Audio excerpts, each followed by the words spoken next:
What Overland mods do you actually need to off-road a trail like this one?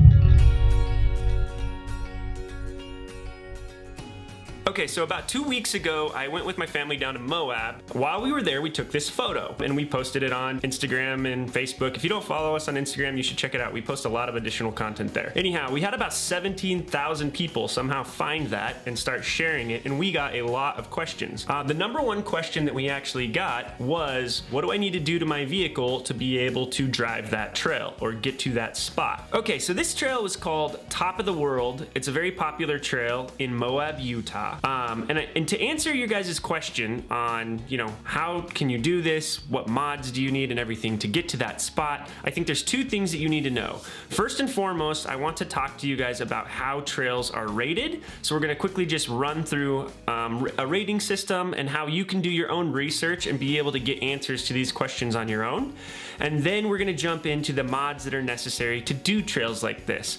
And that's gonna be pretty quick because there's really only about 5 mods I wanna talk about briefly, and only 2 of them are nice to haves and 3 of them I think are pretty necessary. Let's talk about trail ratings and how you can start to get some of these questions that you have about trails answered on your own. Okay, so most places that you go that have big trail networks and famous trails, a lot of them have different rating systems. For a long time, there was a famous 1 to 5 rating system, and then vehicles got better and engineering got better on parts and everything, so then it became a 1 to 10 scale, and then now you're seeing other places where they're pushing the limits of that, and you're seeing like a 1 to 15 scale, where 15 is basically supposed to be impassable, and if anybody ever does pass through it without any type of assist like a winch or anything, then it immediately gets knocked down to a 14. Now the funny thing is, not all places that have trails have adopted all the way to the newest system. Perfect example in Utah. If you go to Moab's still basically on the 1 to 10 scale, yet if you just go to the southern part of Utah down to Sand Hollow State Park and Hurricane down there, where they have a lot harder trails, down there they're going to be on the 1 to 15 scale. So what I would recommend is when you're going to go someplace that's kind of famous for their off-road trails, I would go do a little bit of Google Olympics, and you're going to get a page like the one I'm about to show you. Okay, so if you look at this page, it's put together by one of the riding clubs in Moab, but these are very common and accepted ratings for these trails. So if you take a look at this, it has the 1 to 10 scale. It's actually listing a bunch of the more famous runs in Moab and which number they're at. So if you notice, Top of the World is actually a rated 6 out of 10, okay? Which is an intermediate trail, but as you can see, it still says, hey, at a 6 out of 10, we'd recommend that you have a rear locker, or at least some type of 8-track or limited slip differential, something like that, right? It says that it's an intermediate trail, but it also says that they'd recommend at least 33-inch tires, right?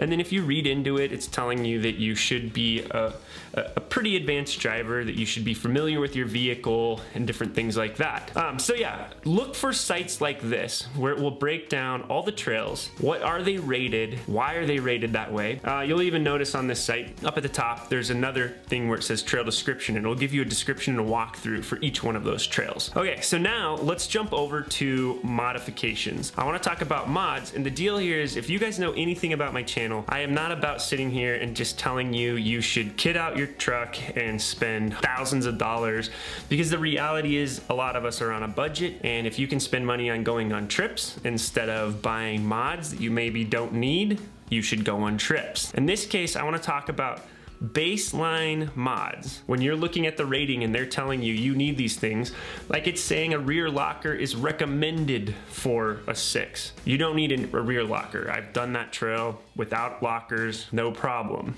Would it help you? Sure. Would it help you if you were a really inexperienced driver? Probably, maybe. I guess you'd also kind of want to know how to use lockers though. Let's talk 5 mods that I think are a good idea for a trail like this one, but only 2 of them are nice to haves, but definitely not necessary. And then 3 of them I really do think you should pay attention, and these ones you should have. So let's jump into the mods. Okay, nice to have mod number 1, first one up, is of course going to be some level of suspension lift over what your stock vehicle came with. The reality is if you get a little bit of lift, it's gonna be easier to fit some of those bigger tires. So when this site right here is telling you, hey, you're gonna definitely want 33-inch tires, it's telling you that because there's steps on this trail that are about 24 inches tall. To be able to get up to those and over them easily without stacking rocks, it's telling you want a 33-inch tire. Now, on a Tundra, you can fit a 33-inch tire fairly easily without even doing any lift work. On a Tacoma, you know, it's depends on your offsets and a whole bunch of other stuff, right? So the reality here is, yes, a suspension lift, depending on the vehicle that you have, could be necessary to fit a big enough tire, but more than likely it's not. Even if you're running a 31-inch tire on a stock vehicle, if you're willing to be patient and either take really good lines or maybe stack a rock or two, wow, that's hard to say, you're gonna be able to get over these challenges and you're gonna be able to make it to the top of the hill. That's probably not true. When you start going down the list from 6 to like the next category, 7, where it's telling you probably want, strongly encourages 35s and a lot of other stuff. Some of those runs on that one, in particular like the Pickle and Behind the Rocks, you should not be running that on a standard truck with no lift. You're gonna need the room for the bigger tire.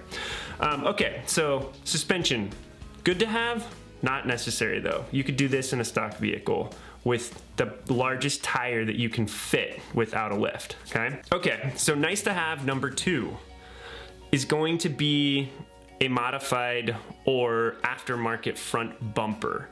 I know this seems like a weird thing to pick on, but like even on a Tundra that's a long wheelbase vehicle, okay? When I drop off of these ledges, yes, I drag my hitch all the time, but my hitch kind of ends up serving as protection for the rear end of my vehicle and for like what would be a stock bumper back there. So you get bailed out by your hitch a lot on these type of trails.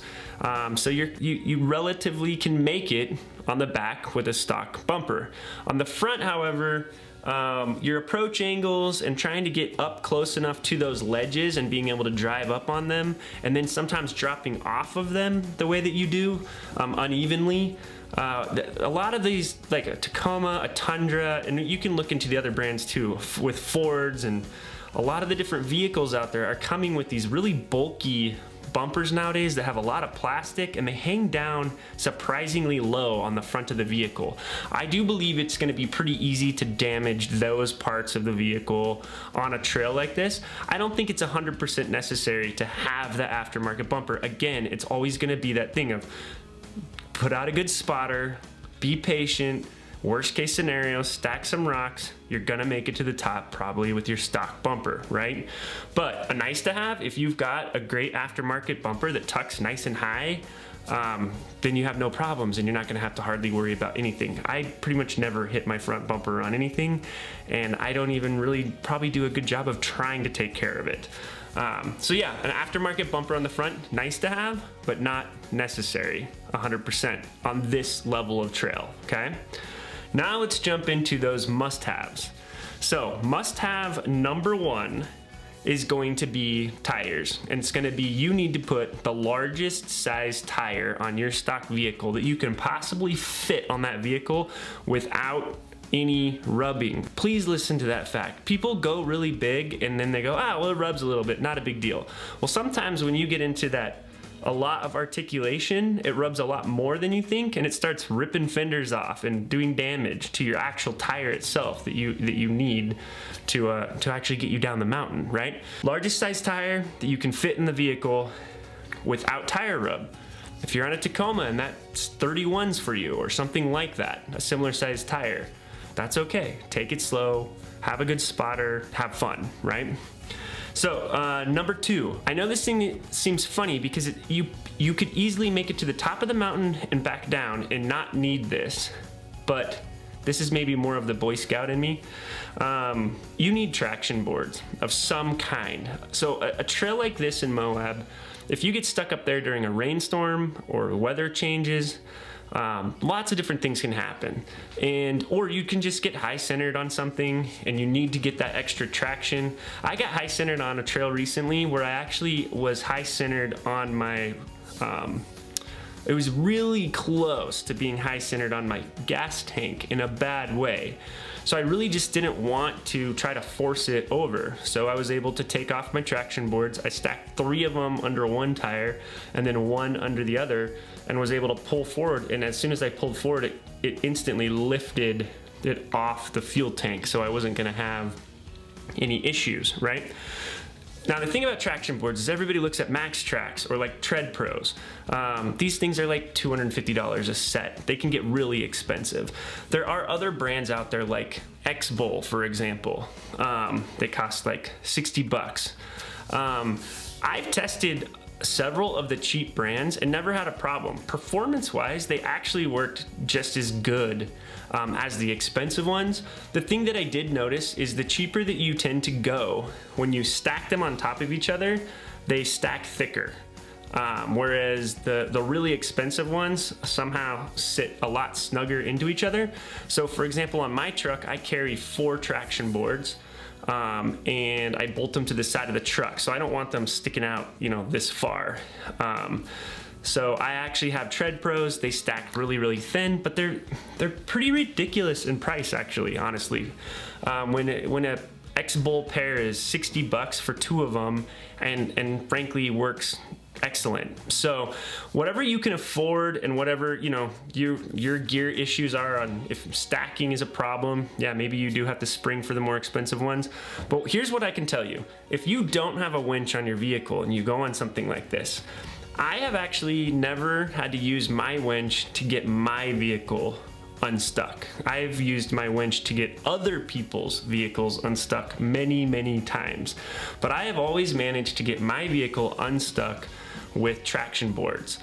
So at least if you have these, or at least if you're in a party, like a group of people where somebody else has some of them with them, if you do get into trouble, or you do have a step that's too high and you need some additional height and you need some additional traction, traction boards can bail you out in so many situations. I have used them again and again and again, and like I said, the cheap ones, I took a pair of X-Bowls down to Baja with me actually, and we beat the tar out of them down there and never had any issues. So we'll put some links to some of the popular ones as well as some of the cheap ones down below if you've never really looked at those, if you're interested in that. So yeah, just click on the description. We'll have all that information in there. We'll have links to the website that we referenced that has all the ratings and everything like that. We try to put any resources that we talk about in this video, we will always try to put the links to that stuff in the description down below. Okay, so last one up, and this one is by far the most important because this is the one that always saves my truck personally, is you need a really good set of rock sliders. A rock slider will many times bolt to your frame, and also many times people will weld them as well for extra strength. And they will have these huge, huge sections of metal that go onto there for strength. And they are made to be able to drop the weight of your entire vehicle onto a corner of that, like a rock or something. And it's supposed to be able to support the whole entire thing, not bend, not break, and just hold up. And many times you can get high centered in the middle of your vehicle where you're sliding your whole vehicle over a pivot point, and you're doing that on a rock slider, and it's made to support that. Now there's a lot of deception out there. There's a lot of things, aftermarket stuff out there that is like a bolt-on step or a bolt-on running board, or it's a bolt-on bar that goes all the way across that has 2 steps, but it's not actually a rock slider. It is a running board with steps, okay? Built in the style of a rock slider. So when you buy and you go shopping for rock sliders, you need to make sure that you're buying something that was engineered and well thought out enough that it was actually made to support the whole entire weight of your truck. Because that is a terrible, terrible spot to break on a vehicle. When you land there, if you land on that pinch point hard enough without sliders, you will bend right where your doors open and close. And what will many times happen is you can bend stuff enough to where your doors will never work correctly. They won't close, they won't open right, the seals will be broken, they will leak, lots of bad things. The other beautiful thing about rock sliders is, while they're not the cheapest thing out there, you know, they cost less than expensive light bars, right? You're talking about something that's gonna be between 600 and 900 bucks. and it can save your car again and again and again. If you looked at the bottom of my rock sliders, there would be no paint from the original paint job is even left on them. You just wipe them down after a trip, give them a little sand down, and spray on some primer and hit them again. So I use my sliders all the time. I grind them all the time. It makes sense. I'm in a Tundra. It's a full-size truck, so I have a longer wheelbase, so I do have more problems with clearance in the middle. And that's my truck. I have 35-inch tires, and I still have that much of a problem because of that longer wheelbase. If you're on a Tacoma or something with a little bit shorter wheelbase, you're gonna get by a little bit better, but that doesn't mean you're gonna get away scot-free. So I do think sliders are absolutely necessary. Some people would go and say, hey, you also need skid plates. Well, if you add skid plates and sliders, now you're talking $2,000, $2,500 worth of armor you're putting under there. I absolutely think skid plates are a good idea as well. But if you can only afford one or the other, I actually prefer the rock sliders, because most often when I'm going over problems, I'm not hitting them straight on and dropping the whole vehicle at the same time. I'm dropping one side or the other. So the slider will actually stop me before I would naturally be hitting my skid plate anyway. That is not me trying to talk you out of skid plates. Skid plates are a wonderful thing and an amazing thing. They're just a big investment. So if I'm telling you the absolute bare minimum that I would throw on a car to do trails like this, I think I think that skid plates are a nice to have, probably another nice to have, but aren't 100% necessary, whereas I think sliders actually are. So yeah, that kind of covers the 5 main mods. I know that a lot of people are going to have a lot of other opinions of what should be on there and what shouldn't be on there. We should talk about it in the comments. It's not like this is the Bible. It's not like there is not one truth here. It's so dependent on the trail that you're on, the type of vehicle that you have, the skill level of your own driving, right? Your patience level. Are you a guy that's gonna stop and get out and stack rocks? Do you even have a spotter with you? Are you doing all this stuff solo, right? So feel free to put in the comments other things that you think fall into the nice to have category and then the must have category. Make sure to differentiate that, because that totally changes the conversation. But yeah, would love to hear your guys' ideas. But as far as me getting up to the top of like top of the world, running Hell's Revenge, I've been able to run it in my Tundra. And essentially the only things on my vehicle that I were absolutely have to have for me was the bigger tires, and but that's because of my long wheelbase, and those rock sliders. And other than that, my front bumper definitely helped me get some angles where otherwise I might have either had to go a lot slower or had a little bit of damage. So yeah, I hope that's helpful. I hope you guys can get out there. I know that the United States is really big and Moab's way over here. But if you ever get a chance to go out there, definitely check out this site where it has all the ratings so you can understand what you're getting into. Same thing if you ever head down to southern Utah and get out to Sand Hollow, check out the ratings there. Most of those trails there are a lot harder. They're 9s and 10s and 12s even, where you get into buggy material where you're not even really supposed to be running it in a truck, period. So yeah, have fun, get out there, enjoy yourselves, do it in a safe way, but also don't be afraid. Just because a trail has been said, like in all trails, this trail is rated hard. Top of the World is actually rated hard on all trails, but all trails is just gonna tell you it's easy, moderate, or hard. There's not a lot of color there. This is a much better system, this 1 to 10 system that gives you a lot more detail, right? So make sure to do a little bit more digging, find sites like this for the places that you're gonna go, and get out there and have fun. I bet you there's a lot of trails that are rated hard that you're gonna be surprised once you get on them with a little bit of paying attention and due diligence.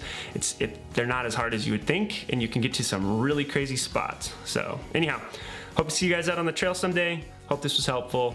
Talk to you guys soon.